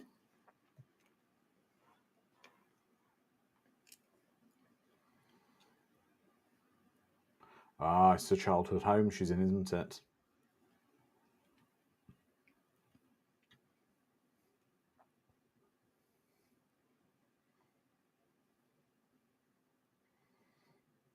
So is this her opportunity to not go up to the bathroom? Yeah, because she's responsible for Dad going, oh no, I've been caught doing the narcotics. Taking the Mary Juana. That would be great if all he's doing is smoking a joint. Oh shit, I've been caught. Time to blow my brains out. Actually, Dom, what if he's a secret diabetic and he's injecting his insulin? That's what he's ashamed of. Diabetes. Could be. I couldn't help it. I got addicted to sugar in Vietnam. Those sugar cubes, man. Horses know what's up. Once you pop, you just can't stop. My pancreas, it no longer works. Ooh! Oh, hello. That spoon is nowhere near burnt enough for that. Oh, no. Right. Wait, you haven't tied yourself up? Oh, he has. Got a tie off. Yeah. Ah! Yeah, heroin injections are like the thing in films I really don't like watching. They give me the squirmies in the worst ways. Ah! I don't like it. Oh. Go on. A lot of Vietnam veterans became addicted to opium out there. Yeah. Because it was readily available. Okay, this scene here with the walls like peeling back and the light fading away is beautiful.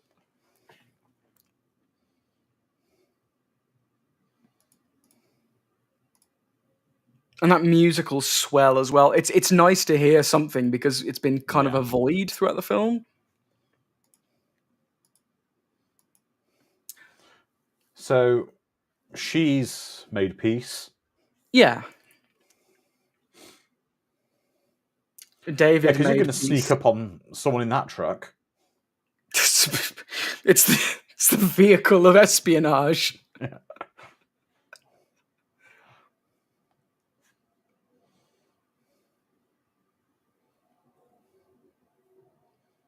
But yeah. It's going to flatline alone. What? What's that lamp? I kind of want it. Mm. I think it's the obnoxious literary student in me that wants it.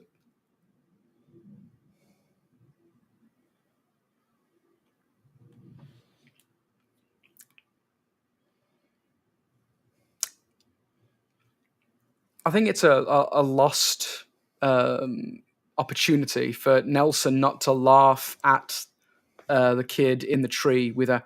Yeah. Hell if I know saying, how does Joe atone? I guess he has to apologise to every one of the women and destroy the videotapes. Yeah. Well, he also lost the woman he wanted to marry for no particular reason. Really good point, Edward, and we'll discuss that in a few minutes at the end of the film.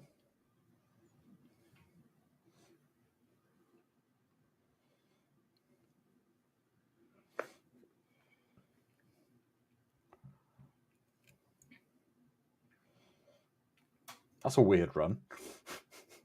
It is a very odd run. Has more police tape gone up?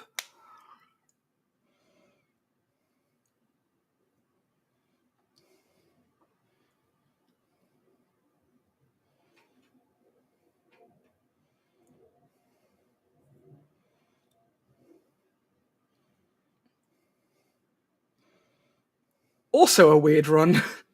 Yeah. How is he going to self-flatline? Unless it's out and out kill himself. Yeah, I think that's... Yeah, but why, if you were going to kill yourself, do it? Are you sure? With this medical stuff? Yeah, because you can't... You can't bring yourself... It's not easy. It's some kind of police system that's... No! Boy, no! Don't tell me he's going to put that whole syringe into his body. It'll bulge like Popeye. Oh yeah, nurse it in, boy. Just give it a few rubs, it'll be fine. Not a gargantuan amount of liquid that you just poured into your arm.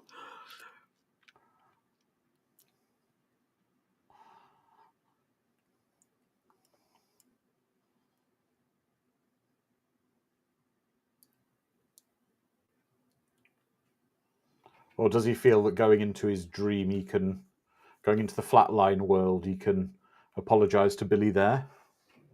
Yeah, Alex, Maybe. exactly. That much speed, the vein would burst. Burst immediately. Yeah. Exactly, James. 500 mils of intravenous liquid stat.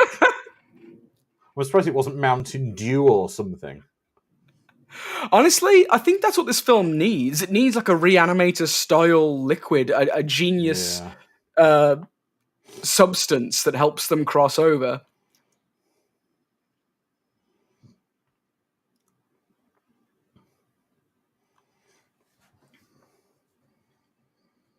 How did the composer not play with the soundtrack as well? It's called Flatliners. Why not have like a Flatline? Morricone-esque soundtrack with like dum dum dum dum? My God, he self-flatlined it. Potassium.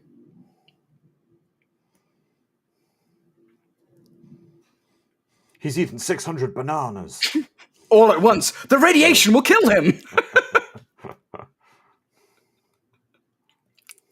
This does remind me of the Mitchell and Webb skit about a doctor's like medical drama, but they don't know any medical terminologies as well. So it's like, quick nurse, get me the medicine.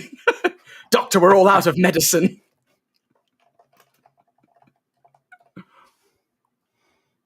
Is it really hard to get a medical like person to run over the script and be like,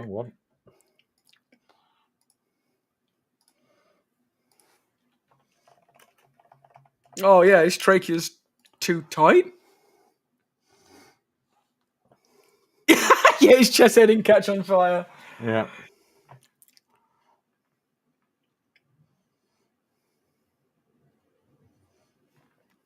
So is Kiefer Sutherland going to appear in front of all the kids throwing the rocks? Probably. That's what happened, yeah. Now, kids, I want to talk to you about throwing rocks up at another kid up a tree. Well, here's the thing. He's replaced Billy Mahoney as the kid who's in the trees now. But I still feel really sorry for the dog. Yeah. I see how the machine that goes bing. You're doing a tracheotomy on him. Why? What? Why? I don't understand why you'd been doing a tracheotomy on him. And they said his trachea was too tight. I don't know why. Stop stabbing him, please! Did they just put 2 into him? Exactly, James. This never would have happened if Steve Guttenberg had played Mahoney.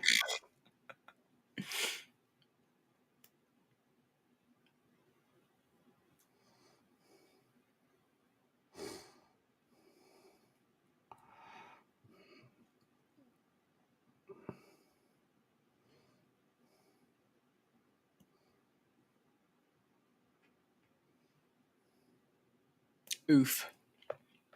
However, this cemetery... Yeah, I'm waiting for that to start playing as well. Yeah, one was in the throat, the other was in the chest. Most likely adrenaline, for sure. Which begs the question, why are you doing a trachea operation when his heart isn't working? Get a doctor. You have medical teams for films. Get any medical professional to go, why? Do you just want to stab him in the neck? Why? The question is, was there actually a medical advisor? There must have been.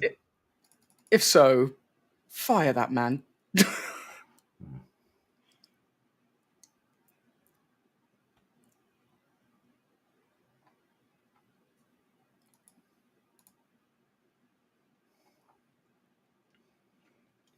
He did it to himself, guys. Yeah.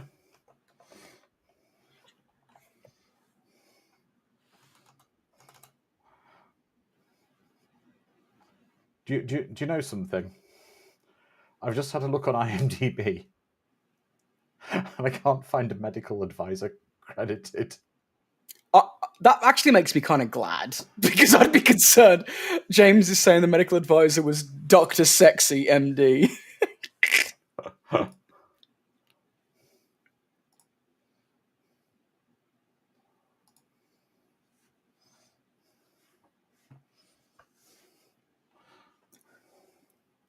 I think the main issue I'm having here is that the themes are too watered down. Like, the theme here is like self-guilt, and yeah, that's a good theme to have, but they don't dive into it deep enough because there's other themes of like healing one's own guilt by accepting that, you're a kid, you can't control much. That's true, Neil. Advisors are often ignored if they spoil the whole plot. True, but like little things like the get him in the neck, that's not needed. You don't need that's not needed for the plot at all. I can just see someone with a giant cigar saying, "Hey, we need more medical shit in this medical movie. Quick, stab him in the neck or something." Exactly, James. I don't buy Billy being as remotely guilty about his sex tapes. He was happy when he first saw it on screen. He was like, "Hell yeah, people get to see my exploits, my borderline crimes of recording people without consent." All will be revealed shortly, Alex.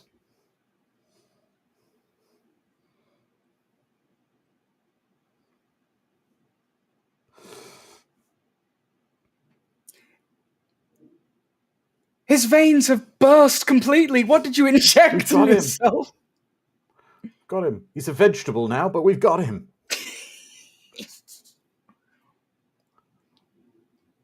Well, Matt, that's what they believe in a lot of religions, isn't it? That's what purgatory is. It's atoning for your sins before you move on to the afterlife. Because, I'm... Oh, no, I'm not going to go there. No. I'm not going to go there.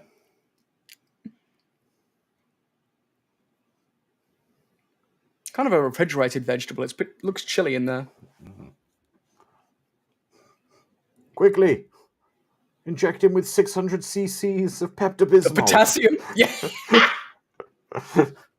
Into the kidneys. Pepto-Bismol and... what was it that the guy from Cape Fear had? Pepto-Bismol and Jack Daniels, the breakfast of champions?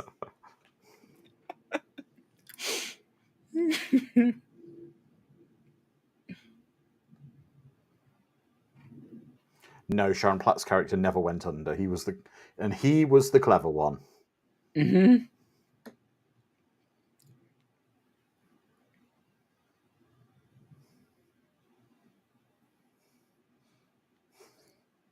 So we never knew his childhood trauma.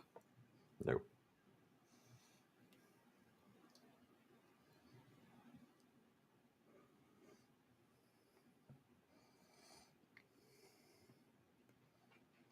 Oh, now we see why they were... Isn't that Prometheus taking fire from the gods or something? Yeah, that's what I thought. It's about knowledge. And now we see why they have a big picture of the Rock above them with a beard. Wait, is this why they were dissecting intestines earlier? Because isn't that Prometheus's punishment to get eaten out your intestines for eternity? I don't know. That's the theme that they held throughout the film? Like, come on! No, it didn't. It didn't end well for Prometheus. Nothing ever does in these Greek myths. Right, everybody, that was Flatliners. There's a lot to discuss there, and we'll take your comments here. I'm going to go first. It felt to me, and this end shot exemplifies how I feel. The film feels like an extended music video. Style over a great deal of substance. And I think the whole thing of it being set in this weird kind of museum school with these artwork everywhere was purely for that end shot. It didn't serve any purpose in the rest of the film. Pretty much. I don't think a great deal happened, and I don't think we really learned much from it. And it was just trying to be cool. But unless else everyone says, Dom, let's go with you. I agree with you quite a lot. I think I want to like this film more than I do, because I can see promise. I feel like a teacher grading a student's work that they were lazy on. Like, there's definitely a lot they can do with the work they've presented, but it feels like it's just been lazy. It feels to me like I know it probably was, but it feels to me like it was due another few drafts. Yeah, for sure. A script doctor could have tidied this up. Yeah. I'll tell you what, I didn't have any interest in watching the remake. Mm-hmm. I'm kind of tempted to now, but I don't think it's good. Given that I've not heard pretty much anything about the remake, I don't think it's going to be better. Exactly. But James, I think James Hellier's got some good points here. Style over substance, altered states for the MTV generation. It takes a lot of interesting ideas and makes a music video with them. I'd agree with you there. So look at the comments from Discord. So the remake's a sequel? Oh. Yeah. Sharon says fun. By the way, the character, Kiefer's character, Alex, in the sequel is the same one. There's a deleted scene that reveals he changed his name. I looked that up before this film. Very stylish, says Phonic.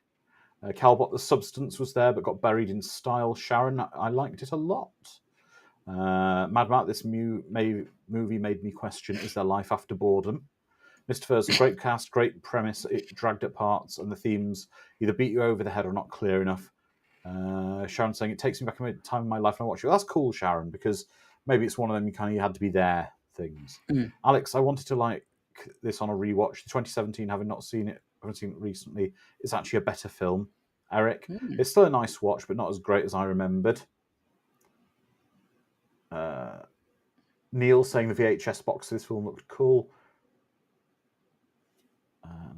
Edward saying, I still prefer Jacob's Ladder. Oh, for sure. So, we will be back in 7 days. And it will be a fun watch party. There'll be a couple more guests joining. And it will be for John Carpenter's The Thing. Which will be classic and a lot of fun. So, in 7 days, we'll certainly be back with that. So, for the next 7 days, please don't perform any weird experiments. Flatlining. Don't perform any self-flatlines, yeah. Any self-flatlines, anybody. But we're back in 7 days. So until then, be kind, look after each other, be safe, and we'll see you then. Until then, good night. Good night.